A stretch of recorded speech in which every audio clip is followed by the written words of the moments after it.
사랑하는 성도 여러분, 오늘도 하나님의 말씀을 통해서 우리가 하나님의 뜻을 발견하고 하나님의 말씀대로 살아갈 수 있는 거룩하고 복된 한날이 되실 수 있기를 주님의 이름으로 간절히 축원합니다. 우리가 오늘부터 나눌 로마서 15장 1절로 13절에 기록된 메시지를 살펴보면 이방인들에 대한 하나님의 메시지, 그리고 사도 바울이 하나님께 부름을 받아 이방인의 사도로 하나님의 일꾼으로 그가 감당하고 있었던 사역에 대한 메시지를 증거하며 전하고 있는 것을 봅니다. 특별히 로마서 15장 7절에 기록되어져 있는 이 하나님의 말씀은 우리에게 너무나도 잘 알려져 있는 말씀입니다. 7절에 기록된 말씀을 살펴보면 그러므로 그리스도께서 우리를 받아 하나님께 영광을 돌리심과 같이 너희도 서로 받으라, 이렇게 사도 바울은 증거합니다. 교회 내에 많은 갈등과 어려움들이 비단 우리가 살아가고 있는 이 시대뿐만 아니라 사도 바울이 목회하고 있었던 그 1세기 초, 특별히 로마 교회에서도 갈등과 또 여러 가지 문제들이 있었던 것을 봅니다. 특별히 로마서에 기록되어져 있는 오늘 7절에 기록된 메시지를 살펴보면 교회 내에 있었던 여러 계층 간의 갈등, 민족 간의 갈등, 이러한 어려움들이 있었던 것을 보게 되는데, 특별히 이방인들과 유대인들과의 관계, 또 로마인들과의 관계, 로마인들과 비로마인과의 관계, 본토 유대인들과 그리고 유대인이지만 이방 지역에서 자라났던 이러한 또 유대인과의 관계, 아주 복잡한 이러한 갈등과 관계가 바로 로마 초대교회 가운데 있었던 것을 보게 됩니다. 그래서 오늘 본문에 기록된 메시지대로 살펴보면 그러므로 그리스도께서 우리를 받아 하나님께 영광을 돌리셨던 것처럼 우리도 서로 받으라, 이렇게 사도 바울은 우리에게 증거하는 것을 봅니다. 사실 인종, 문화, 계층, 또 교육 수준, 또 종교적인 여러 가지 문제들, 이러한 근본적으로 다른 이러한 문제들을 우리가 받아들이고 한 형제자매로 인정한다는 것, 이것은 사실 교회에 있어서 가장 중요한 덕목이었을 뿐만 아니라 하나님의 교회가 확장성을 가지고 1세기 초에 전 세계의 많은 나라들과 민족들에게 복음이 증거지어졌던 중요한 메시지 가운데 하나입니다.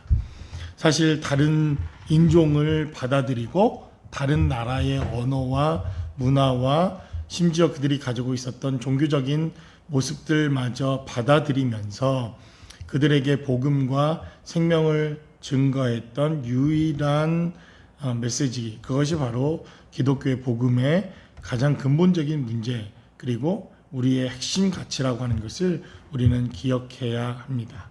그래서 오늘 1절에 기록된 대로 믿음이 강한 우리는 마땅히 믿음이 약한 자의 약점을 담당하고 자기를 기쁘게 하지 아니할 것이라.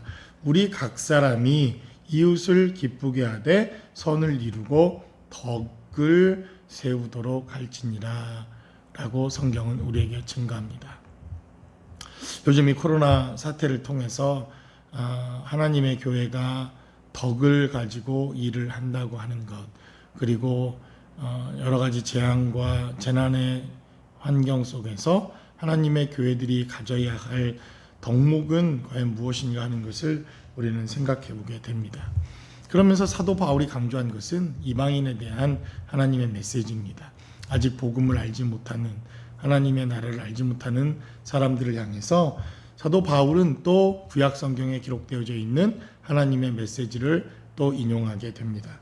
12절에 기록된 대로 또 이사야가 이르되 이새 불이 곧 열방을 다스리기 위하여 일어나시는 이가 있으리니 열방이 그에게 소망을 두리라 하였느니라, 라고 성경은 기록되어져 있습니다. 특별히 여러분들이 로마서에 기록되어져 있는 이방인과 관련되어져 있는 하나님의 메시지를 사도 바울이 기록하면서 그는 자신의 생각과 자신의 견해를 기록한 것이 아닙니다. 그는 이방인의 사도로 부름을 받았는데 그의 부르심이 분명한 말씀에 그는 근거하여 하나님께서 자신을 부르시고 있다고 하는 이러한 분명한 소명에 대한 메시지를 전하는 것을 봅니다. 그래서 우리의 말의 근거, 우리가 전하는 근거, 우리가 행하고 있는 모든 근거가 과연 성경의 말씀에 근거하고 있는가에 대한 우리의 삶의 모습들을 살펴보는 것이 대단히 중요합니다. 그래서 오늘 본문에 기록되어져 있는 메시지는 이사야서 11장에 기록되어져 있는 하나님의 말씀입니다. 이사야가 이새의 뿌리, 곧 예수 그리스도를 의미합니다. 그가 열방을 다스릴 것이다. 이 복음, 하나님의 말씀을 전하는 이 복음은 하나님의 계획과 뜻이다. 이것을 증거합니다. 그래서 사도 바울은 오늘 이사야 11장에 기록된 메시지를 증거하면서 그는 이방인들에게 복음을 전하는 것, 하나님의 말씀을 전하는 것에 대한 메시지를 전했을 뿐만 아니라 또 신명기 32장에 기록된 메시지도 그는 이방인에게 복음을 전하기 위한 하나님의 뜻이다. 이렇게 증거하면서 로마서에서 인용합니다. 시편 18편에 기록된 메시지를 또 이미 그는 인용을 했고 시편 117편에 기록된 하나님의 약속에 대해서도 그는 이미 로마서에 언급하고 인용한 것을 보게 됩니다. 그러니까 무려 사도 바울은 오늘 기록된 이사야 11장의 메시지까지 4번에 걸쳐 구약 성경에 기록되어져 있는 하나님의 언약의 메시지를 가지고 그가 전하고 있는 이방인의 복음 전함이 하나님의 뜻과 하나님의 계획 가운데 이루어지고 있다고 하는 사실을 그는 계속해서 증거하고 있습니다. 그러니까 결국 사도 바울이라고 하는 이 사람은 하나님의 계시를 받았던 사람입니다. 다메섹 도상에서 그는 하나님의 부르심을 받습니다. 사울아 사울아 내가 나를 힘겹게 한다. 내가 핍박하는 그 그리스도인들 그것은 곧 나를 핍박하는 것이요 나를 거부하는 것이다. 그는 다메섹 도상에서 하나님을 만난 감격과 기쁨이 있었습니다. 그의 초월적인 경험, 이 세상에 쉽게 경험되어질 수 없는 이러한 영적인 현상을 통해서 그는 하나님을 만나고 하나님을 경험합니다. 그리고 그는 사도행전에 기록된 메시지를 살펴보면 2번 더 인용해서 그가 다메섹 도상에서 하나님을 만나고 다메섹 도상에서 하나님을 체험했던 이 체험의 역사를 간증하듯이 기록해 놓은 것을 봅니다. 그러나 그는 거기에 그치지 않고 자신의 체험을, 자신의 경험을 하나님의 말씀에 근거한 체험과 경험으로 발전시켜 나갑니다. 이것이 말씀대로 산다는 것입니다. 이것이 우리가 성경대로 하나님의 음성을 들었다고 하는 것입니다. 일방적으로 자신들의 주장과 생각만을 전하다 보면 그것은 신비주의가 됩니다. 여러분, 하나님이 기도하시면, 우리가 기도하면 하나님이 그 기도에 응답해서 병에 걸리지도 않게 해주시고 물질의 부유함도 주시고 자녀들이 좋은 대학에도 갈 수 있습니다. 이것은 일반적인 하나님의 은혜요 은총입니다.